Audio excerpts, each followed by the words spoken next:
Hello everyone, this is Crystal Potthoff, and today we're going to talk about how I make these varnish cups. I use these in my classes when I teach. At home when I varnish, I have a drying rack and I will varnish the eggs on that, and then I move them every few minutes so that they don't dry to the rack, which I bought at Ukrainian gift shop. But when I teach class, I want to varnish the egg, but then the egg's wet. So how do you take it home? So this is what we use. This will work for a chicken egg. Okay. And this is a 16-ounce cup, so it will also work for a goose egg. And see, it doesn't touch on the bottom, which is very important because you don't want to varnish your egg and have it sitting on there. Now, if you use the spray varnish, this will come out. It might come out. Well, maybe it won't. But you could use the spray varnish, and then you can't spray it inside of that. But I've never used a spray varnish. I use a liquid varnish. You might be able to get this out of here, spray the egg, and then put it back in there. You do want to be careful because this is a wire. You don't just drop the egg on there because it could poke through. Sometimes I will put a little bit of glue on the top of this. I don't want to make it too thick there, but I'll do a little bit of glue, and we'll talk about that. But anyway, so what do you need to make these? These are real easy to make. I make them in sets of 3, but today I'm gonna make 12 of them. You're probably not gonna watch me make all 12, but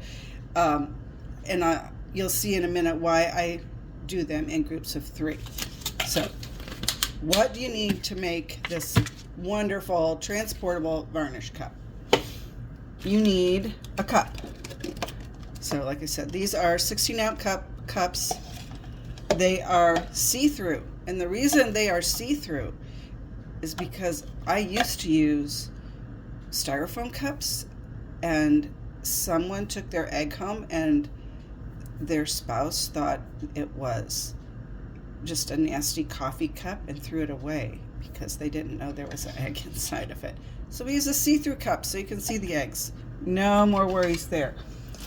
You will want lids, so I have these lids, but you do want a lid for it because I've had people say, well, I'll just set it in my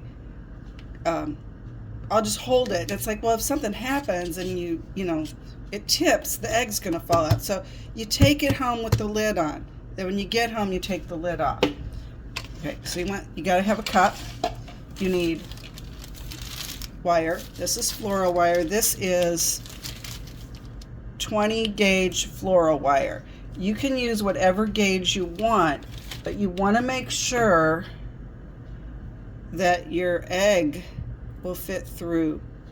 The hole in your egg will fit through it. You have to use blown out eggs. My eggs only have one hole in them. I'm not sure how you would do it with a 2-hole egg unless you had a very small hole at one end and then the wire would not go through it. Like I said, my eggs all are blown out with one hole. So this works well. This is a 20 gauge.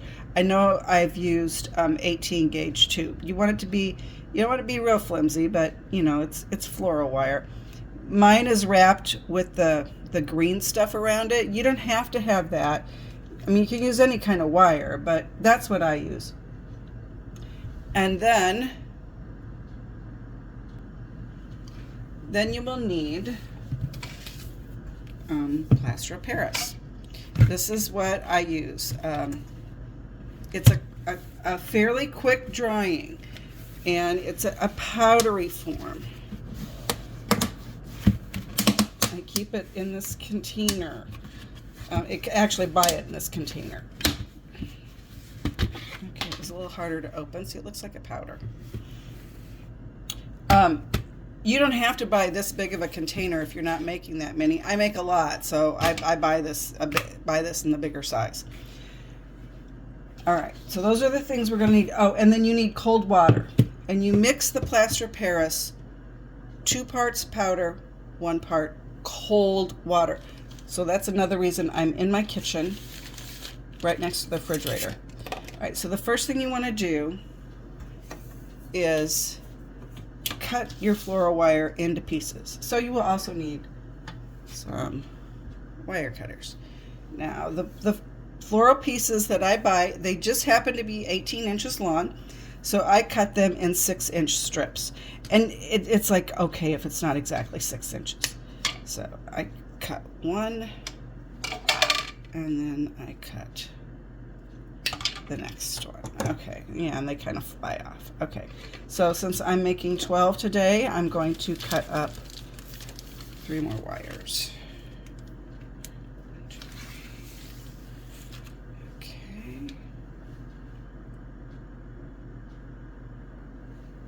So I'm using the one that I've already cut, and I apologize, it's probably a little hard to see because I'm doing this on my countertop,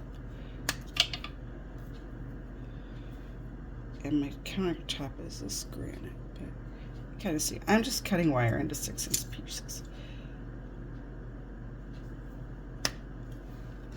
This idea came about because I was going to do a snowflake pattern, teach a snowflake pattern. And I wanted people, I was going to send people home with the little finding that they could glue on top and make it into an ornament. But really, you needed to varnish it first. It was better to varnish it because if the glue ran, it would smear the egg. And anyway, but I knew that people probably wouldn't varnish it at home. Some would, but most might not. So there was a group of us sitting around kind of chatting one evening. It's like way off in their cutting, but it will be okay. And we came up with this idea because I wanted something that was reusable and wouldn't cost a whole lot to make. Okay, normally I don't film myself while I'm doing this, so it's a little more challenging. Okay. What I'm going to do now is line up my cups. Okay, the other thing you need, the other 2 things you need some type of disposable container to mix the powder. This is my yogurt I have for breakfast. I've cleaned it out, it's clean. And then I have this popsicle stick. I'm going to mix the plaster of Paris in here, and then I'm pouring it into these 3 cups. And when I'm done making all of them, I throw this away. So whatever you use to mix it in needs to be disposable. All right. The other thing, like I said, it measures out 2 parts plaster of Paris to 1 part cold water. So you want to have 2 different measuring things because you don't want the one going into the plaster of Paris to get wet. So I am going to use these 2 ones. This one's my water one, this one's my plaster of Paris one. I keep them separate. All right, so here we go. I am going to get my cold bottle of water out of the fridge.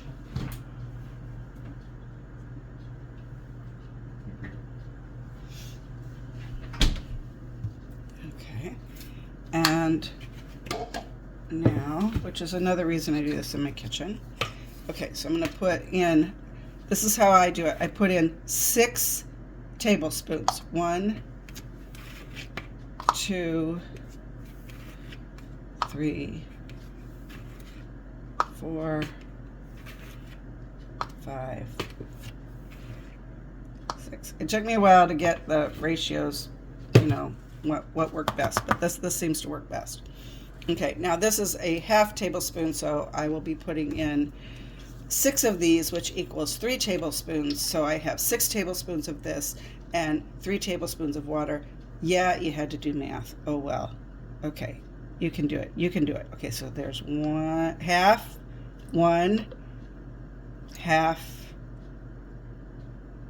2, half, and 3. Okay, set that aside. And now I'm going to stir it up. And sometimes you start stirring it up and it's If it's a little runny, that's okay. It's going to dry. If it's really, really thick, you can add just a little bit more water. If you've ever worked with powdered sugar, confectioner's sugar, it's a lot like that. You don't need a lot of water or liquid, you know, in this case water. I usually just kind of go with it unless it's really thick. Usually my problem is it's a little runny, but a little runny is okay because it's gonna harden up. Okay, so here's about the consistency of it. See, it sticks to the spoon, but if I shake it, it'll fall off. Okay, now I have my 3 cups here, and these cups kind of have a little ridge on them. That's kind of my guide as to how much goes in them. So I'm just going to kind of eyeball these.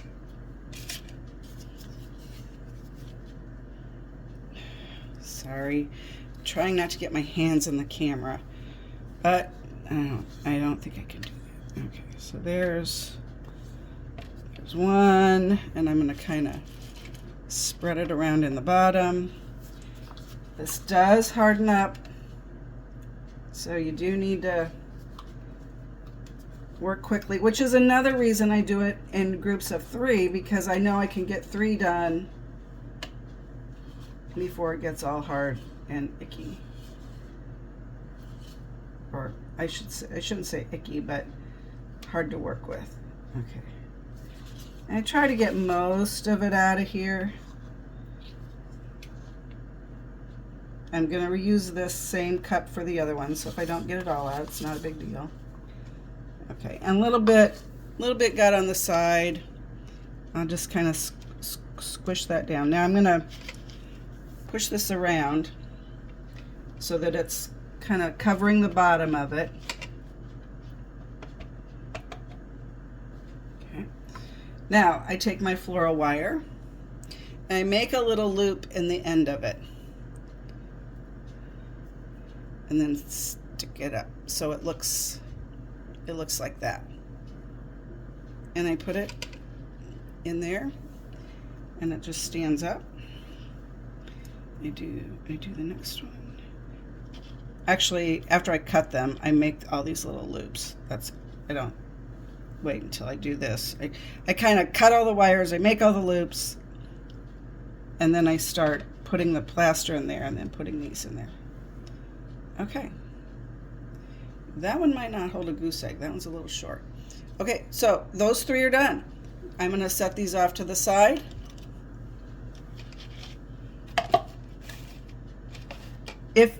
If your plaster of Paris is a little thin and your wire starts to tilt like this one did, you just kind of keep playing around with it. You might have to fix the loop at the bottom.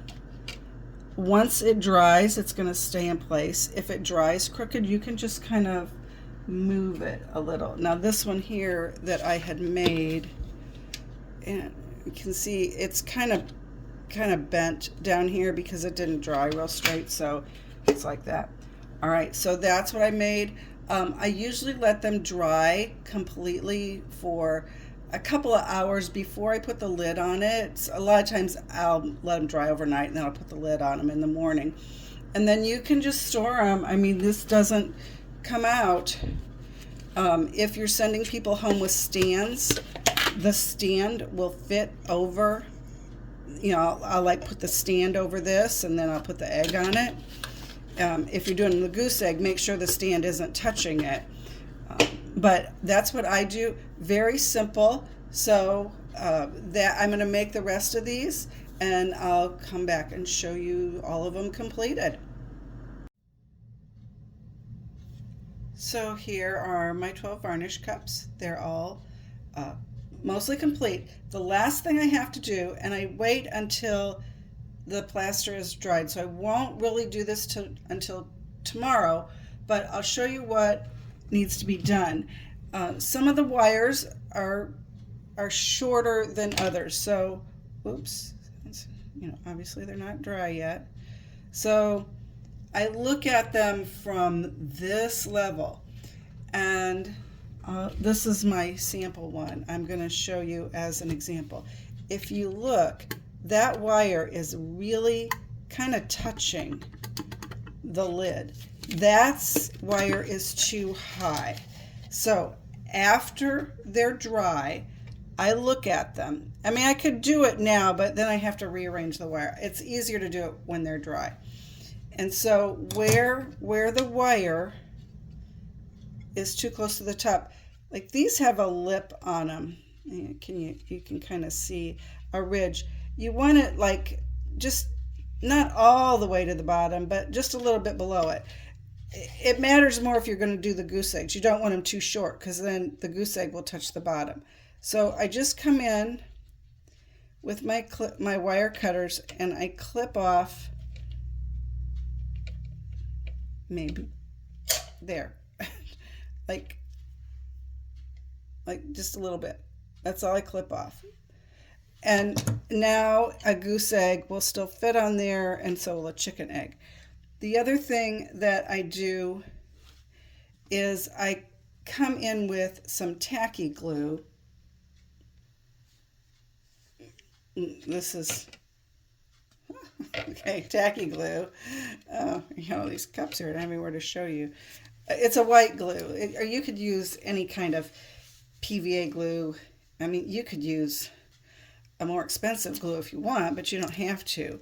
And then I'll put a little bit on my finger. Oh, this bottle's kind of low. Oh, come on. Anyway, the reason I do this little bit of glue, it helps reduce the sharpness of the point where you have cut it. Again, it's not going to completely take that away, so when you put your egg in, you want to gently put it on there. You don't want to drop it on there. So I put a little bit of the glue here. The other thing that happens is these are reusable, but the wrapping around it will come off. I just realized I'm doing this left-handed, and I'm right-handed. So I just kind of put the glue around it. It keeps the green part from unraveling and gives a little cushion to the top. And then once that dries, then you can just put the lid on it and use them. And again, like I said, they are definitely reusable, which was one of the things I liked about what we came up with in our little brainstorming. They are fairly inexpensive to make.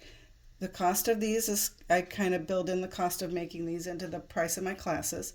But I have people that take my classes frequently and they come back and they're like, oh, I brought my cup. Some people put their names on because they want their cup back. So that's fine too. Anyway, I love this idea. I use this a lot when I teach because people are able to take home a varnished egg.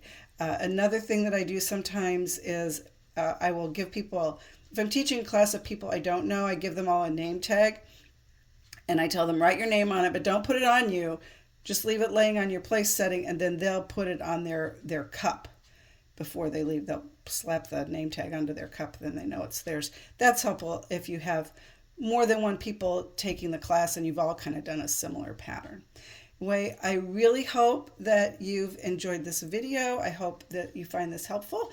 And if you have any questions about these, please let me know. Thanks for watching.